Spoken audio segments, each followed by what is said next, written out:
মহান স্বাধীনতার ঘোষক শহীদ রাষ্ট্রপতি জিয়াউর রহমান, বহুদলীয় গণতন্ত্রের প্রবক্তা, উনি রাষ্ট্র ক্ষমতায় এসে এদেশের নিম্নবিত্ত, মধ্যবিত্ত, হতদরিদ্র মানুষের চিকিৎসা সেবাকে সহজলভ্য করার লক্ষ্যে সারা বাংলাদেশের প্রত্যেকটি উপজেলায়, তৎকালীন থানায় ৩১ শয্যা বিশিষ্ট হাসপাতাল ভবন নির্মাণ করেছিলেন, লোকবল সরবরাহ করেছিলেন, স্বাস্থ্যসেবা ওই পরিসরে নিশ্চিত করেছিলেন।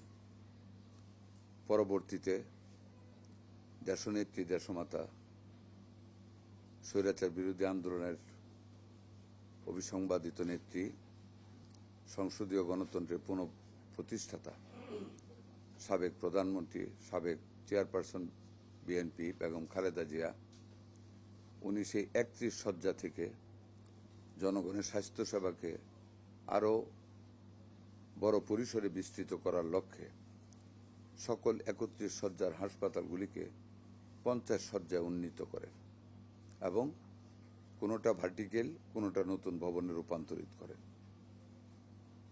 আমি অত্যন্ত আনন্দের সাথে আপনাদেরকে বলতে চাই যে আমাদের বর্তমান মাননীয় প্রধানমন্ত্রী, যিনি শহীদ রাষ্ট্রপতি জিয়াউর রহমান এবং বেগম খালেদা জিয়ার উত্তরসূরি, আজকের প্রধানমন্ত্রী জনাব তারেক রহমান, গতকাল সিদ্ধান্ত দিয়েছেন।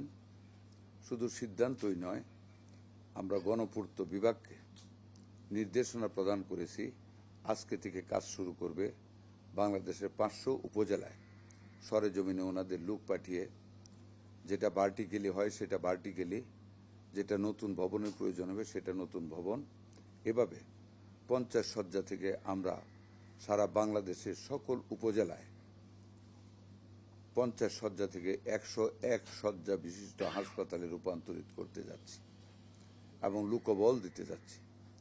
১০১ শয্যা বিশিষ্ট ৫০০ উপজেলার মধ্যে ৮টি উপজেলায় ১০০ শয্যা বিশিষ্ট হাসপাতাল আছে। ওই ৮টি বাদ দিয়ে ৪৯২টি উপজেলায় আমরা ৫০ শয্যা থেকে ১০১ শয্যা বিশিষ্ট হাসপাতালের কার্যক্রম নতুনভাবে করার জন্য আজকে থেকে শুরু করেছি। সেই হিসাবে জনবল, যন্ত্রপাতি দেওয়ার জন্য প্রত্যেক মন্ত্রণালয়কে একই মিটিংয়ে ডেকে মাননীয় প্রধানমন্ত্রী নির্দেশনা প্রদান করেছেন। আমি আরও আনন্দের সাথে আপনাদেরকে বলি, মাননীয় প্রধানমন্ত্রী কতটুকু গভীরে গিয়েছেন। হাসপাতালগুলিতে আমাদের গ্রামীণ অবকাঠামোর মধ্যে, গ্রামের মানুষের মধ্যে এখন আপনারা জানেন ফিজিওথেরাপির অত্যন্ত প্রয়োজন পড়ে, ছেলেদের হোক এবং মেয়েদের হোক, বিভিন্ন কারণে কম বয়সী মানুষের এখন এই প্রবলেমটা হচ্ছে এবং physiotherapy is a very good treatment. সেইখানে প্রত্যেকটি হাসপাতালে আমাদের একজন করে মেল মানে পুরুষ, এবং আমাদের মায়েদের সেবা করার জন্য যাতে পুরুষের কাছে না যেতে হয়, একজন পুরুষ এবং একজন মহিলা ফিজিওথেরাপিস্ট দেওয়া হবে সেখানে প্রত্যেকটি হাসপাতালে ফিজিওথেরাপি করার জন্য। এটা একটা যুগান্তকারী পদক্ষেপ স্বাস্থ্য খাতে। আমরা সেই সাথে 5টি বিভাগে 5টি শিশু হাসপাতাল 200 শয্যা বিশিষ্ট, খুলনা, বরিশাল, রংপুর, রাজশাহী, কুমিল্লা। আপনারা জানেন আমি এর মধ্যে 4টি আমি নিজে ভিজিট করেছি। এই 5টি হাসপাতালে আমরা ফার্নিচারের টেন্ডার করেছি।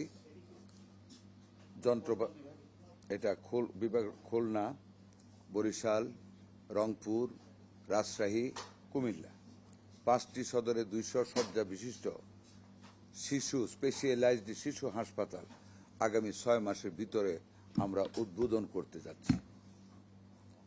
আমাদের প্রত্যেকটি হাসপাতালে 1475 করে জনবল লাগবে। প্রতিটি হাসপাতালে এই প্রত্যেকটি হাসপাতালের পূর্ণ জনবল বরাদ্দ করার জন্য মাননীয় প্রধানমন্ত্রী গতকাল আমাদের জনপ্রশাসন মন্ত্রীকে নির্দেশনা প্রদান করেছেন। আগামীকাল সেটার মিটিং। আগামীকাল জনবল বরাদ্দ হলে আমরা অর্থ মন্ত্রণালয় থেকে আর্থিক কোড নিব এবং ইনশাল্লাহ আগামী কয়েক মাসের ভিতরে মাননীয় প্রধানমন্ত্রীকে নিয়ে আমরা এই 5টি শিশু বিশেষায়িত হাসপাতাল উদ্বোধন করব। প্রত্যেকটিতে আইসিইউ থাকবে, সেন্ট্রালি এয়ার কন্ডিশন থাকবে, একটা করে আইসিইউ থাকে। আমরা পরিসর রাখবো, বেড বাড়াবো, আইসিইউর একটা বড় প্রেমিস রাখা হবে ইনশাল্লাহ। ওটি আমরা আশা করি আগামী 4 মাসের ভিতরে, তবে ধরেন যদি না পারে কারণ যন্ত্রপাতি বাইরেতে আনতে হচ্ছে, এলসি হবে 6 মাস ধরেন, নেক্সট 6 মান্থ বাই ডিসেম্বর 2026 ইনশাল্লাহ 5টি হাসপাতাল আমরা উদ্বোধন করব। আমি আরও আনন্দের সাথে আপনাদেরকে জানাচ্ছি, আপনারা জানেন ঢাকা মেডিকেল কলেজ হাসপাতালে ছাত্রছাত্রীদের একেবারে অমানবেতর জীবনযাপন করতে হচ্ছে।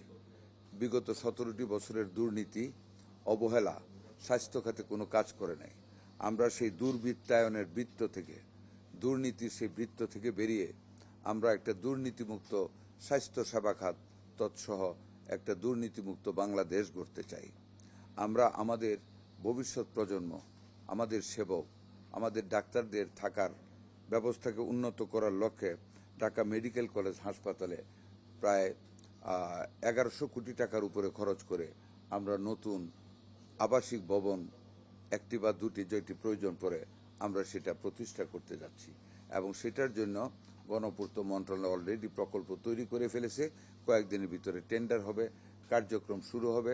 আগামী জুলাই মাসে আমাদের মাননীয় প্রধানমন্ত্রী সেইখানে যাবেন এবং গিয়ে সশরীরে উপস্থিত থেকে আমাদের ওই কলেজেরই মেধাবী ছাত্রী আমাদের মাননীয় প্রধানমন্ত্রীর বেগম সাহেব সহ ওখানে গিয়ে সেটা ঘোষণা দেবেন।